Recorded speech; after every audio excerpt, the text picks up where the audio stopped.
Welcome to youTurn Radio. Here at youTurn Radio, we believe in big-hearted communities and small government. Join your hosts, NADIA RENNER, Tom Murphy, and Eric STEINMANN, as we work to put local governments on a diet and champion the charities that support your community. So come on, join us and let's turn it around. Yeah.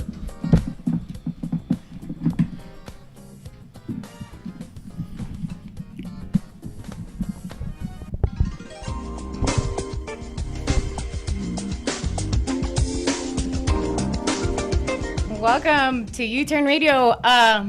Welcome to live radio. Eric, are you with us? Is Eric live on the phone? No. Okay, so it's live. Tom and I today. Happy Thursday. Beautiful day in the Inland Empire. Perfect weather. Can we really say it's a perfect weather? Oh, it's not hot. It's not cold. Mountains are good. I'll give you a perfect. There's clouds in the sky. But it's not raining. It's not raining. We have a great show today. We have two guests in our studio, so it's going to be a great show today. We also, we've been talking a lot about the government and pretty much politics. We've been talking about what youTurn has in plans, as well as the Red Branding Group. You can find all of those shows on youturnradio.com. Today we have an amazing show because today we are interviewing two business owners operating here in the Inland Empire as we discussed what effects the local government has on their local business. We have Junior from Time to Taco, and we have also Ernie from Downtown Fades in Upland, right? In Upland. In yes. Upland. So we're going to be talking about, is government helping local businesses? And this is local government. Is it helping local businesses? Is it hurting? Or is it invisible? Also here at youTurn Radio, we believe in big-hearted communities and small governments.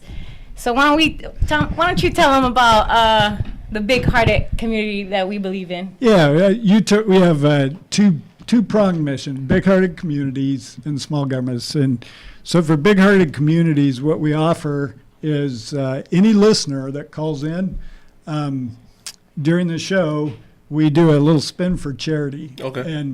And wherever the wheel ends up, youTurn Radio will donate to their favorite charity on their behalf. Nice. So awesome. That's kind of the big-hearted community part of it. As a small government, we are proponent for government just kind of getting off the backs of folks like you that are out, grinding and trying to make a living. Nice. Excellent. So welcome to youTurn Radio. Thank you guys for being here with us. And the phone number that you can call to spin for charity or just to have a comment, or even if you're a business owner and you want to be part of our conversation, you can call in 909-792-5222. That's 909-792-5222. So we were looking and we did some research and we learned that to live in California, it's really, really expensive. 53% of those living in California are considering leaving the state, and there are certainly lots of reasons to hit the road and never look back because it's so expensive out here. So now I can only imagine trying to begin and start a business out here in California in general. That's right, and I'll bet neither of these two gentlemen are interested in leaving the state. Is that accurate or no? You know what? I've considered it. There's been opportunities. I have relatives who have actually moved to Texas and Arizona, other states, and most of them are better off than they are in California. Yeah. The reason why I haven't done it, I've been in business for almost 10 years now. So for me, it doesn't make sense to start from the bottom just because I've seen an increase in business over the last 5 years. Had I have known this 5 years prior to this when business was still fairly slow, I think I would have done it. Oh, right. Okay. But this whole time you've been here in the Inland Empire, or you've been in a different county? No, the whole time I've been in the Inland Empire. Oh, okay. I grew up in LA County, moved to the Inland Empire, and decided to start business here just because I thought it was a growing community, which it is. It is. I feel, unfortunately, though, a lot of the cities within the Inland Empire still don't want that growth, which is a little disappointing because there could be a lot of growth, a lot of potential. A lot of us come out here with that same idea that you could definitely grow business out here just because there isn't as much competition as you would in LA County or Orange County. All right. So you obviously operate a a food truck. Yes. And you cater to parties, to pretty much anything. Time to Taco. So talk about what made you go into this business. We actually started off as a meat market, a local neighborhood meat market, which we still have the storefront for. Now it's used as a preparation kitchen for our catering events. But when we were doing that, it was just it was an idea. Just we jumped into it, like you guys were mentioning. Hey, no experience into it. Let's give it a try, and it took off. It was a family and a few friends that wanted to try it, and it really took off. It boomed from there, and now we decided to actually shut down the meat market and just keep going with the catering. We never imagined it'd grow this big. Well, That's really good. That's really cool. And then, Ernie, you have Downtown Fades. Yes. How did you get into the barbershop business? It started pretty much with my sister, Bertha. She went into cosmetology, and she's pretty much would cut our hair because her parents didn't really have enough money. And it didn't look very great. So slowly I started just cutting it myself, you know? And then Without school, like this is. no, yeah, you're this just- is, I'm talking about, I'm like 15 years old. Oh, okay. You know, so after she'd cut my hair, I'd just go in the restroom and try to do some adjustments, but it pretty much made it worse. And then, you know, as the time went on, I started getting better and better, and figured out along the way that I had a talent, you know, and I started cutting hair. And I said, maybe someday I'll have my own shop. So I've been in business, just started about 8 months ago, so I'm fairly new Okay. to it. So, okay, so that's your experience growing up, Bertha cutting. Long story short, I know Ernie's sister, Bertha, we used to work together doing makeup. So she used to kind of mess up your hair. Yeah, not on purpose, but. But right, you got to begin somewhere with Yeah. anything you do. However, what made you, so you've been in business 8 months. 8 months, yes, I'm fresh. So what made you say, like, you know what, I'm just going to open my barbershop? Because it could be easier to go and work at a barbershop Well, and it maybe is like easier. rent Yeah, a spot. it's a lot easier because when you're just a barber, you just go in, cut hair, and leave. Right. You know, and then you continue with your day. But now that I'm actually an owner, it never stops. You're constantly just working. You know, everybody goes home and you're just thinking about what can I do next. You know, to improve the business. But I've been doing it for about 17 years. And then I was running other people's businesses, and then I just decided, you know, whenever I have the chance, I'm going to go ahead and just do it for myself, you know? Yeah. Starting a business can be a little challenging. What was one of the things that you learned, like, as soon as you start opening, like maybe registering a name, that type of stuff, where you had to start dealing with the city? How was that process for you? It was difficult. It was difficult, and it was a struggle because you go and you have to, like you said, register the name. Have to make sure the name is okay for you to use. There's all kinds of planning. What are you gonna use chemicals? Are you gonna, you know, pretty much how you're gonna operate? And there's a lot of requirements. And the thing about it is when you're just going through the process, like they already expect money. You already have to put money, you know, just to fill out paperwork, and you don't even know if you're really gonna get the spot or not. And you're already paying hundreds of dollars. And when you say the spot, like when you find your location and you're like, okay, I think this is going to be. Yeah. So I find a location, and now you deal with the lease company, and then also with the city, and then other requirements, you know. But in the start of that process, they already expect money, so it's tough. Order of magnitude, how much did you have to spend to open the door on the first day? Well, just for the paperwork for the city, I start off with the $700, payment, and then about $3,000 for the building, you know, and then to get all my supplies. So roughly about $7,000 to $8,000 just start off. Just Well, paperwork just and open just the door. business. Flooring, because, you know, the place had carpet, and you're responsible for all that. Oh, wow, all the inside stuff. Yeah. So now, for you, Junior, having Time to Taco, your business truck and catering, it's a whole different world, I can only imagine, because it's not like you're at an actual location. How does that work for you, and how did you start? When you started, how did that work with Time to Taco, the truck? It was a challenge, to say the least. When we opened up the storefront, which was a meat market, we pulled the permits. At that time, Jurupa Valley, which is where we're located, was in the process of becoming its own city. They had not done so yet, so we had to go and do all of our tenant improvements with the county of Riverside, which we did. And just like Ernie mentioned, I know the first thing they asked for is money. We had to put down a check for about $1,700, and that was just a deposit. wow. So that's not even guaranteed that that's all you're going to have to pay. Right. They tell you if there's any money left over, you'll get it back, which you really don't. There's never any money left over from my experience, at least. And we went through the process. We contacted Building and Safety, got that cleared through them. Then we're told you've got to go through the fire department. We go through the fire department, same deal. You've got to submit blueprints to them, which has a cost for them to look them over, and it takes at least 3 weeks for them to review them. Then they come back. If they have any corrections, you still have to wait longer. And all this time, just like you mentioned, you're paying lease on there. Your landlord's not going to forgive that month's rent. Right. So finally, when it came about to go into the health department, we thought we were ready for the inspection. We spent thousands of dollars on flooring, sinks, stainless steel walls. And at the end, they come back and they ask for a grease interceptor, which I at the time had no idea what a grease interceptor was. They tell us that it's something that the water department requires. So basically, anytime you own a restaurant or a meat market, anything that has to do with food or grease, it's got to be filtered. All your sinks go through the sewer. They don't go straight to the sewer. So all your plumbing goes to the grease interceptor. All the fats, the greases are caught there, and then the water flows out to the city sewers, obviously so they don't get clogged up. But we weren't told of that. So I fought the water department for it. I fought the health department for it. Took months while we're paying rent for it. And all we got was an "I'm sorry, I forgot." And that was a $13,000 job after we had already put in about $2,000 worth of flooring into the business. So we had to break that down, then do the grease interceptor. And it was very demoralizing. It was very upsetting because as a small business, you don't have a huge amount of capital to start with. So when someone who's in a position that I feel should know their job in and out tells you, "I'm sorry, I forgot," to me, that wasn't a valid excuse for a $13,000 expense. In the real world, that would be malpractice.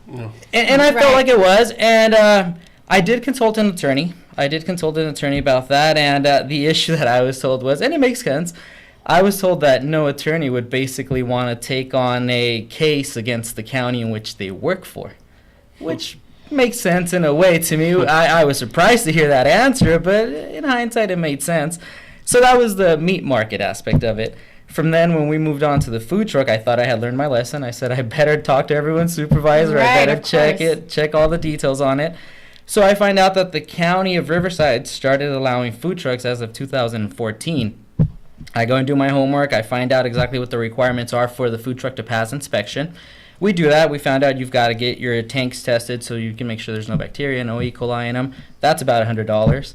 You go and you submit plans for the food truck, which was about another $750. And the blueprints itself will cost you about $600. And those $750, which I thought the county was going to take as a plan check, that does not go into your permit. Once that gets approved, you still owe them about another $800 for your permit.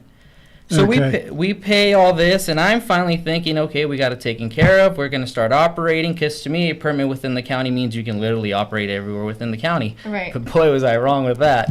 Because you're a moving vehicle, obviously. You're moving. So we've got our permit through the county. We pass our health inspection, and I operate out of Harupa Valley.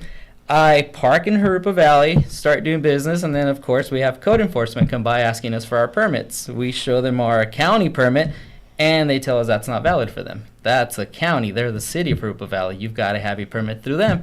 So my idea was, well, here it goes. We're going to have to pay another permit, but at least we're going to comply and get things done properly. Well, the issue was they don't give any permits.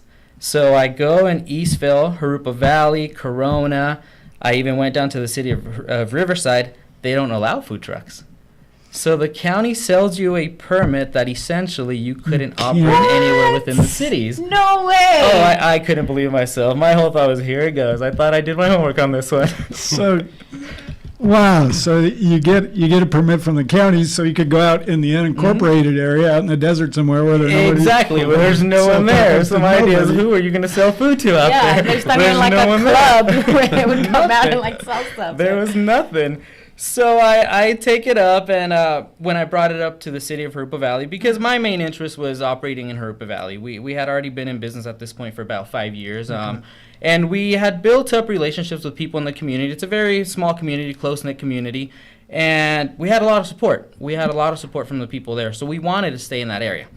When Jurupa Valley was a little negative about it, where they didn't want us to come in, I questioned it, and we got support. We got a lot of people within the community to sign off on petitions. We went to a lot of the city council meetings, asked for hearings, and it was a learning experience for me because I got to know how our government works. Doesn't necessarily work quickly, but it works to a point. Right. And after a couple of years of going back and forth with the city, we finally got the support, and we got them to pass an ordinance that allows food trucks. And if I'm not mistaken, I think they're maybe one or two of the only cities in the county at the point that will allow you to operate a food truck as long as you comply with all the requirements. Wow, okay. And after paying thousands of dollars. Oh, yeah. And after literally having an investment, a large investment, sitting in my garage for about 2 years. Wow. Wow. So now for you, Ernie, describe government regulations that make it hard to do like your regular day in and day out business. Like what would be an example? Well, for example, like the city of Upland, after paying all this money to get started, I'm a new business, so no one knows really I'm there. I still have to invest in signs and graphics for the windows, etc. And then, I have a barber flag that I purchased to put outside, so that way people can see it when they're driving by. Code enforcement drives by and says, "Hey, you can't have that." And I'm like, "Well, why not?" And they said, "Because it's a distraction to, the drivers." And so then I started thinking, like, well, how am I supposed to, get my shop out there, let people know that we're here, there's a barbershop here. Right. And so things like that, and if you want to do any type of advertisement, you have to go through them. And you go through them, and obviously it costs money. So they expect money, they want money. So there's no way of you trying to do your own marketing within your own building or no, space? not even in front of my in front of my business, like not on the city sidewalk, but like on my planner, it's still not allowed. My question is, where do you find all these rules and regulations before opening a business? Is there like a place where you're like, let me read this whole thing? I almost feel like you have to become a lawyer to really understand what you're doing. It's all buried in whatever governing ordinance, and you have to start with the city that you're working in, and then once you understand those, you got to make sure you're meeting the county. Right. You got to make sure you're meeting the state, and throwing some federals in there, it's like you said, you kind of have to be a lawyer to get things going. For sure. And I think most guys learn kind of like you do by bumping into stuff and finding stuff out. And I just felt that they should probably at least give you a certain amount of time to advertise, to be able to do that. Not necessarily just not allow you at all, but at least give you a couple months or. Right. That makes sense, especially when you're new. Yeah, you're a new business. To the block, to the neighborhood. Yeah, no one knows you're there. Right, Junior. What about you? What government regulations that make it hard for your business on a regular basis? Well, for us in the food industry, the health department is who you deal with, which it's great as a consumer. They are very strict. They do know what they're doing. And for me personally, I have no issue with them coming in and regulating us as far as the inspection goes, making sure everything's properly cooked, sanitized. What I do have an issue with, though, is a lot of the city code enforcement officers, because I feel that, first of all, when you're in that position, you should have a certain way of carrying yourself. And I've had issues with a couple of the inspectors at Jurupa Valley. Some of them just come out there and they're flat out rude to you. They're Really? flat out rude. They'll come in. There's a way you can come in. You can greet someone. You can ask to see their permit. But when they come in and they automatically assume that you're breaking the law and you've got customers right in front of you, to me that's not the way you conduct things. I mean, I think we were all taught manners when we were kids, right? You come in, you greet someone, you ask properly, and sometimes I feel like they forget that. They feel like you still owe them something. I feel like it's not enough that you're paying your permits and your fees. They still feel like you owe them something. And I can tell you from the start, it seems like they pester the people who try to comply and they try to do things the proper way, because we all see it. You drive anywhere, you see people selling on the streets. They don't have permits, which I personally don't have an issue with it. I mean, I know people have to make ends meet. But it just feels like when they should be complying and enforcing the regulations, they choose not to. They choose to go the other way. Right. It's almost like you have to like break rules and stuff and be like a rebel and be there like the whole time, and they're like, okay, he's a rebel, let's not mess with him. And then when you're like, no, let me do everything right and proper, they're like, no, you gotta bring it back. Yeah, you do. What are like government regulations that help your business though? For you, Junior, for the food stuff. I mean, for the food, I know the fact that the county of Riverside did pass the ordinance to allow food trucks. That was huge. That was huge for us. So it was great. In the beginning, I know it was tough because I feel like they passed the ordinance, but not everyone was properly trained, especially when it came to pulling the permits. When I went and applied for it at the health department, I, in a sense, felt like I was basically their experiment because we were one of the few to come in and apply for it. So I could tell that even some of the inspectors weren't quite sure what they were looking for when they were inspecting the food truck, because it's completely different from inspecting an actual building or a restaurant. So they were learning on the spot like we were. Same thing with the city. When the city adopted the ordinance, which they finally adopted after a couple of years of going back and forth, it was great. It was great to finally be able to operate and conduct business properly. And to me, it made no sense that they wouldn't want to do it because there's food vendors everywhere. There's legal food vendors. Yeah. It's costing them money to have the sheriff's department come out there, because I know for a fact anytime the health department comes in, especially on the weekends, they can't do it alone. They've got to have the sheriff department coming out there. So that's obviously costing them money. To me, it made no sense that they wouldn't want to enact these ordinances, and even some of the other cities, because it is revenue that's coming into their cities. There's large amounts of revenue that they could be making from permits and taxes coming in. I mean, I couldn't keep track of all the money that you talked about, the permits alone. So that alone, I mean, and I'm sure that you have to do certain permits yearly? Yearly. So I know for us in the food truck, yearly it's about $800 for the health department. That's the county health department.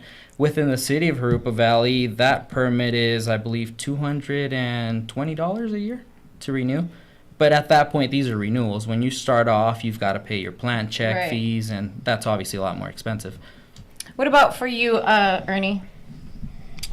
Well, I think that one of the benefits that might help me is that the city allows me to participate in local events that the city has. So where I'm located, I'm right across the street from downtown Upland. So they have a lot of like lemon festivals and farmer markets and stuff like that. So they'll allow me to participate and go. I could set up a booth. So that gives me time to throw myself out there to the community, the local people that live around there.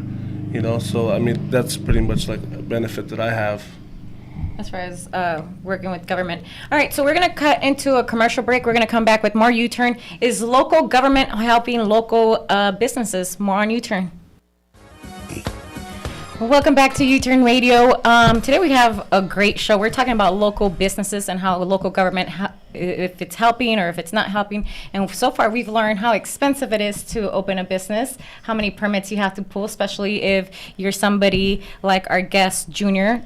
Time to Taco with food stuff is crazy. It is. And we also have Ernie from Downtown Fades, and we're also learning what it is like to open a barbershop. He's new in Upland, so you can definitely go and check him out, and then you could go to timetotaco.com to check out Junior's tacos and what he offers, because there's a lot of good food that I saw there. So anyways, before the show we were talking about permits. What do you guys think would happen if certain regulations were removed from your business? Like, would it help, or which one would it be to help your business that you're like, man, that was really not needed, or that one's not useful at all?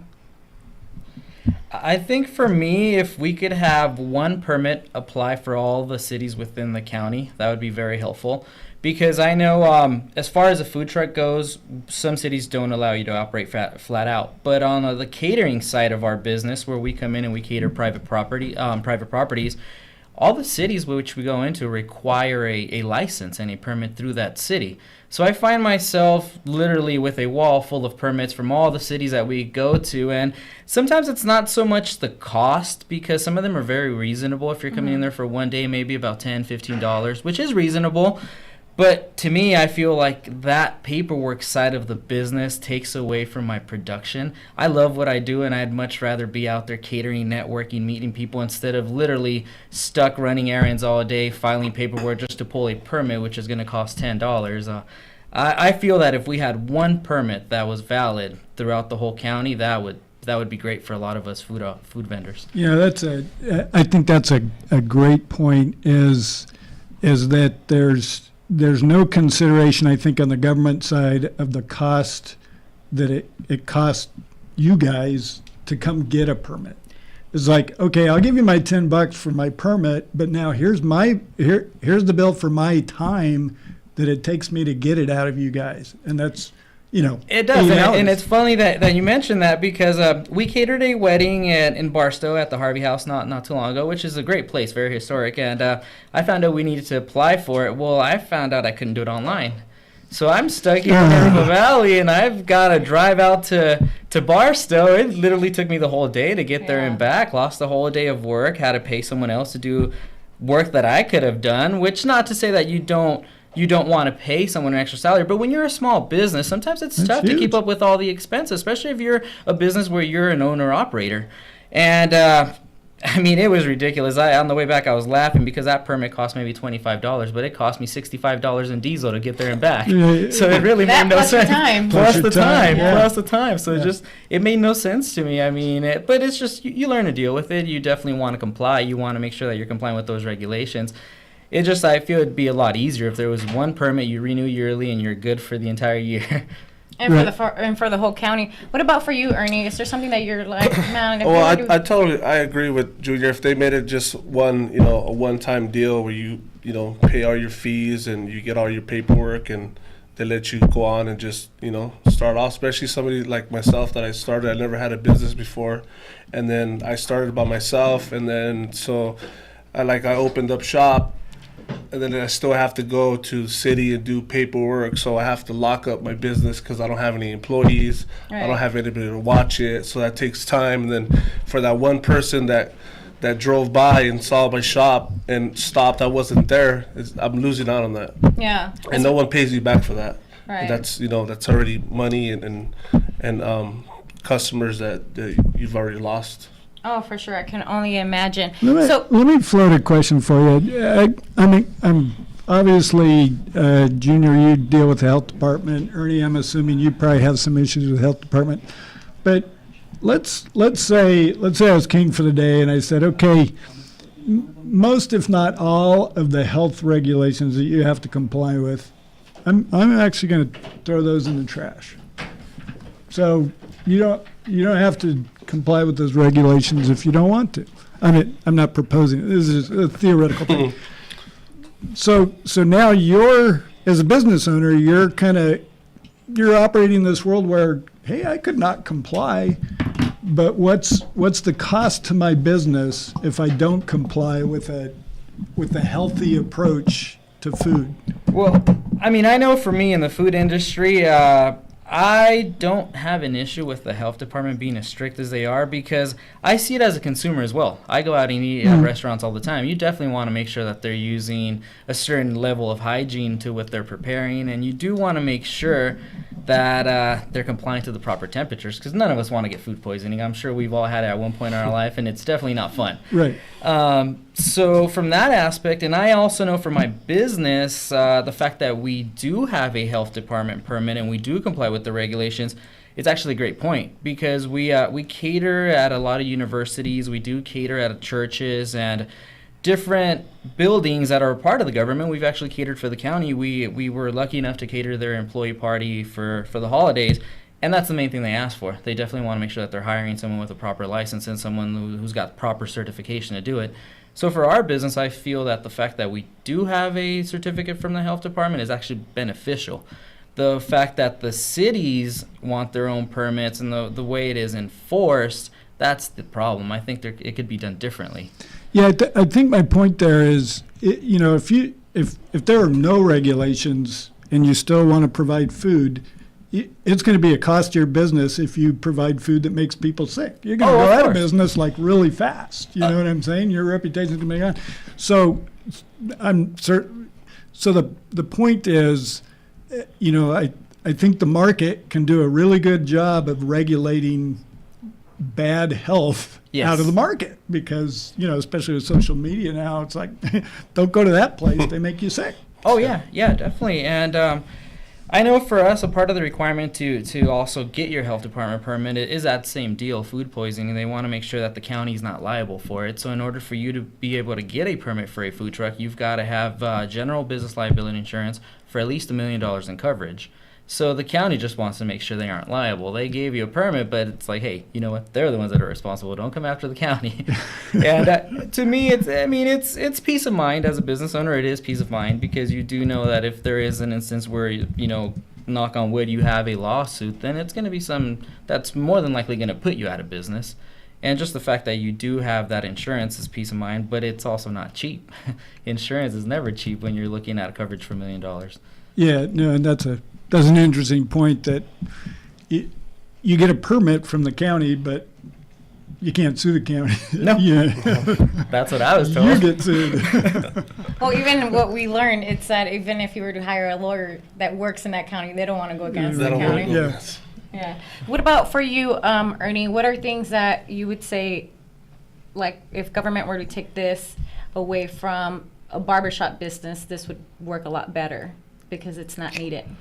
It would help, but then, for my business, I still have it's called the State Board of Barbering and Cosmetology, which that's another group that comes in and makes sure that the business is clean and they come in and really ready to write you up. From as simple as a piece of paper being on the floor, I could bring you up to $1,000. A $1,000 fee for that? Yes. They go around checking, making sure you have licensed barbers, that everything's sanitary, that nothing's dirty, because you deal with bacterias and people, you deal with contact with people, so you have to be really, really clean. So, it would help. From the city would make it a little easier, but then I still have the state board, Sacramento, which that's another. So you get inspections from a state board inspector and inspections from a city inspector. You see anybody from the county also, or is it no, not much. Okay. The county, no, not really, but it's mainly the city does the whole beginning part of it, and then after you're done with that, state board comes in and they take over.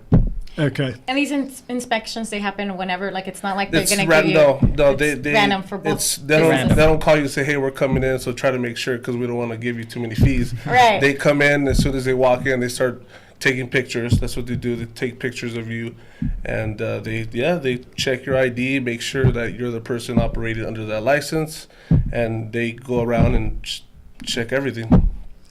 And the reason they do that is it's generating funding for their organization. Yeah. You know what I'm saying? Yeah. It's like if I can find a piece of paper on the floor. Yeah, no, Like definitely. man. If there's hair inside your station, like everything has to be like really clean. You have to have tools that are pretty much you don't really use them, and you have your tools that you use throughout the day. So you have to have pretty much 2 sets of tools. That's Everything funny. has to be labeled and. Wait, so let me get this. You got your working tools, Yeah. and then you got your inspection tools. Yes. Oh, that's funny. We used to do that. Because all the time. that's at the moment you're using that, so it's considered dirty, and then you have your clean tools. So, if you were to get another customer, then that's why you would need the second pair of Yes, sets. because though, right? everything has to be disinfected after each customer. You have to disinfect every tool you use, and then you're supposed to use a different comb that I used on, say for instance, if I used it on Junior, I got to get another comb for the next customer. All right. So they go around really looking around and trying to find. Anything that they can, and that can be easy. $1,000 for. Oh yeah. Like it starts at $1,000, or it could go. It could come as simple as a comb. They saw hair on a comb. That would be $300, $200. So depending on what they find, that's how they Yes. fine you. Yeah. Depending on. And they could leave there and leave you with a $5,000 bill, and then they'll come back. And then once you've already been targeted once and considered as a dirty shop or something like that, they'll just keep coming back, and they just keep coming back. Oh, wow. What about for you, Junior? What are the fees like depending on what they find? Well, I know with food, it's a little different. Okay. If it's something minor, it can be somewhere from $100 to $200. With food, if it's something major, where you have a major violation, whether it be, I know one of the biggest violations that they will shut down a food facility for is any kind of pest infestation. So something like that, it's not even a fact where they fine you; they just automatically shut you down. And I know that's normally the process, but the fees for things like that aren't really too ridiculous. If you're a repeat offender, then yes. If you have people working without their food handler cards, and they'll gradually increase. They can go from $100, $200 second time. Third time, they may just revoke your license if you just do not comply with it. But they're more of if it's something extreme, they shut you down. They don't even deal with the fees at that point. Which is something else that you definitely have to be careful with as far as losing your license, because once you lose your license, it's like you can't run your business, right? No, you can't. You can't. And I know with the health department, once if you ever have a bad track with them, they will not allow you to pull another license if you keep being a repeat offender. Wow. So here's a different type of question. If you guys were elected to be city council, what would you do to improve business opportunity in your community? I think if I was elected, and it's funny you say, because I've been to a lot of the city council meetings. I think they need to be open-minded. They need to be open-minded to change. From my experience with a lot of the city council members that I saw, a lot of them don't want to move away from the brick and mortar type of business. They don't see that. They don't see the mobile vending, which in all honesty, we all shop online. That was something that my grandpa would never understand. That if I pitch it to my grandpa, hey, buy this online, he's going to think I'm crazy. But it's something that I think they should be open-minded. I would definitely be open-minded to businesses, because I think there's a lot of people who have the potential to grow, have the opportunity to grow, and if we could do any type of funding that would assist people that want to come in, because just to have the initial capital, it's not easy. So if the cities could do something where they would help you with some kind of incentive, some kind of loan, I think it'd be a lot of help to a lot of people out there who have great ideas but just don't have the money necessary to get it started. All right. There's an interesting thing that I saw there. The city council needs to they need to think about ways to do things better, right? Ernie started off the show with saying, "Man, I work all day, but then I sit and I think about how can I do this better? How can I?" Which, if you ask me, is a great snapshot of the difference between the government sector and the private sector. Private sector's out, how can I make it this better?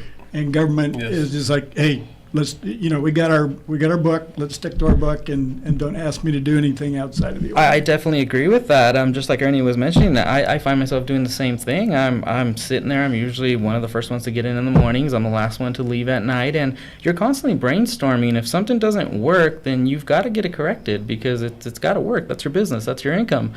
And I feel that a lot of times with government agencies, that's just the way they do things, and they're not open to change.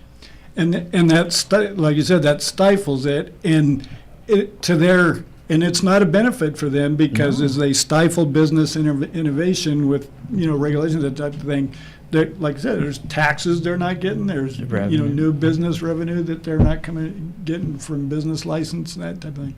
Talking about taxes, are your guys' taxes as business owners really high? Is it something that's like, does it affect your business because you're like, I need to make sure I put this type of money aside for tax? Well, for me personally, it is, just because, depending on whether you're married, you're not married, the structure of your business, if you're a corporation, if you're a partnership, sole proprietor, that does make sense. But I know for myself, even though we write off the expenses that you're able to write off, I've got to be prepared with at least $5,000 to $6,000 every April to pay for them, and that's literally writing off, even if it's 2 gallons of gasoline on one of your vans. You really have to write off your expenses, because we all work, and I'm sure Ernie does the same. if as a small business owner, I feel that if you really take into account how much money you take home and how many hours you put into that business a week, you're probably not even making minimum wage. Right. Now, That's tough. I personally wouldn't change it. I love what I do. I'm not complaining about that. But the point is that if you could save some money on those taxes, I think we would all agree. We all work very hard for our money, so I think we would all like to see something as far as a decrease on our tax rates. Right. What about as a barbershop owner, Ernie?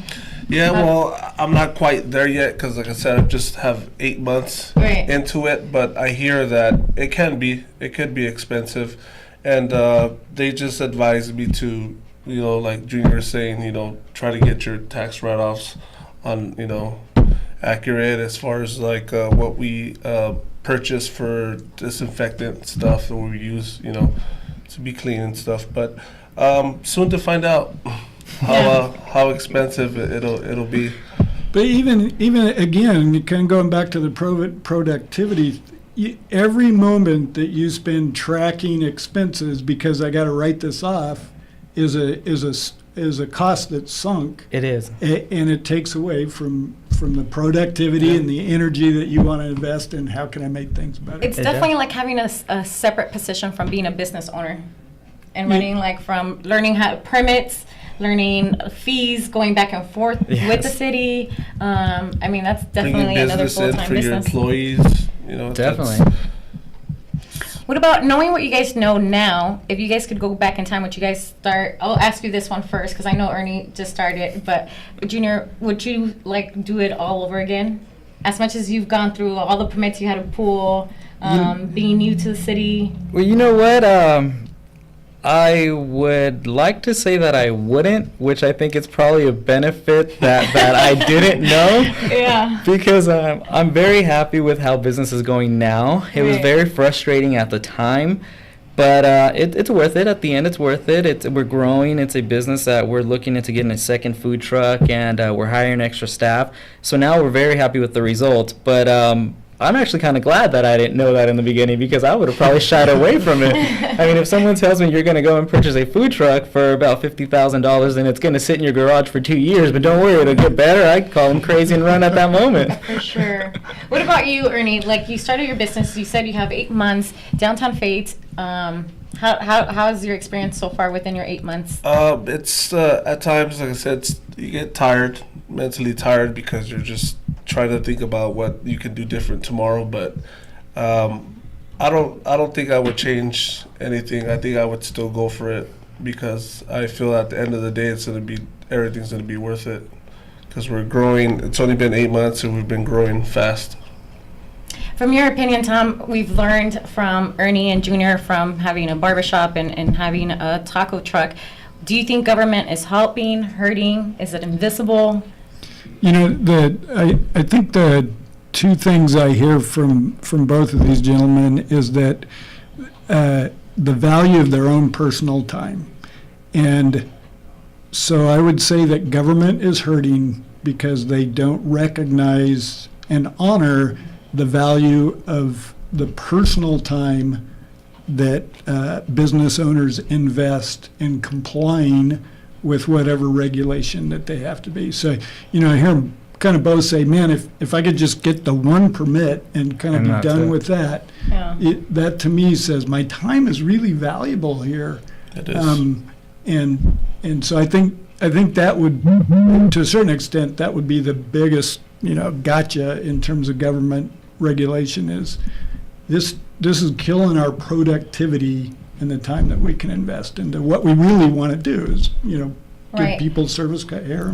I almost feel like because of technology as well, being that we're developed, we're in a faster era, I think almost like government should also offer those type of things where it's a lot faster. And if you think about it, if your guys' time is being taken, that's like, we're talking about maybe like a whole day worth of work. If it would be something easier, like an app, I think that it's time for local government to start looking into those things that make it faster, because I mean, as it is, All the way to Barstow for $10 to get a permit, Come yeah. on. As it is, we're paying so much. They're paying so much to get these permits out, to pay all these other fees. Wouldn't it be easier to cut on like personal time and do like apps, do what, we're in a social media time. So I think as far as like government, they're getting so, like, they're very old school, in other words. They're talking about the age of robotics. Maybe we can just kind of Maybe it'll happen. robotic, mechanized government. So. Right. I don't want to run out of time, but something that, Ernie, you keep mentioning is you keep thinking about what you can do more, how you can push extra. And something that I've seen, I follow you on social media, downtown_fades. You do merchandise for a barbershop, which I thought is very interesting, and I think it's a good way of promoting something, because if I'm wearing the t-shirt and I'm out, that's kind of like a way of marketing your product. And I think it's very interesting that you've mentioned that throughout the show, it's almost like having a clothing line. What made you do that? Well, I just see it as another way to get out. We make our own shirts. We don't pay anybody to make our shirts. We buy our own material. We invested in a machine that allows us to make a shirt in maybe about 10, 15 minutes, and I can customize shirts. And to some clients, we give away shirts, and we sell them very cheap, and that helps us because people wear them out on the street, and they read it, and then they're like, oh, okay, Downtown Fades. Oh, cool, it's a barbershop, and it's a very nice shirt, and it's anything you can do to get out there helps out. Right. What about you, Junior? Do you see yourself growing in a different way or doing more to get more exposure for your business? I know we're working on social media. We are on Instagram as 951 Time to Taco, and just what he was saying with the shirts. It's funny because on our shirts, and I showed it to you, we started off with a shirt that just said it's taco time. Yeah, right. So, and that came about because when we cater private events, you come in and you knock on someone's door and you get that blank stare like, who the heck are you? Right. So now you have that shirt and everyone assumes you're the taco guy at that point, right? You got the it's taco time shirt. Well, it grew to where a lot of our customers now are wanting to actually purchase the shirt. So we end up giving them away because we figure it's gratitude to them, and at the same time it's marketing, it's advertising. They wear it to a family party. They're people they're going to know. They know someone whenever they need a caterer. They're going to call that one cousin, that one aunt who had that shirt, and it's definitely more business for us in that way. For sure. And then, like I said, I don't want to run out of time. What are your social media, Ernie? Give us your social media, if you have a website. And I know you have like Tuesday specials too or something like that, right? Yeah, we have, if you follow us on Instagram, is downtown_fades. On there, we post weekly or monthly specials because there's people out there, and I remember us growing up, my parents sometimes didn't have money, and there's 5 kids, 3 kids, and it becomes expensive, and our prices are pretty reasonable. They're not very expensive. So we do specials for those families that have a lot of children that can come in and get everybody a haircut, not just a haircut, but a very good quality haircut. So if you follow us on there, you'll see specials, and we have giveaways and giveaway shirts, gels, free haircut. That's really cool. I actually never thought of that. I grew up with sisters, so it was a little different for us. But for you guys, getting a haircut is important. I can only imagine. It is. Especially now. Right. What about you, Junior? I know they can go to timetotaco.com. Timetotaco.com, and on Instagram we're at 951 Time to Taco. Instagram. It's 951 Time to Taco. Okay, and that's the numbers. And that's the numbers 951, Gotcha. and on the 2 it's actually a number 2 as well. So it's time number 2 taco. Okay. Well, we learned about how local government is maybe not necessarily helping local businesses from our interview today. Would you say, Tom? Right, and particularly the issue, I think the emphasis is on local businesses.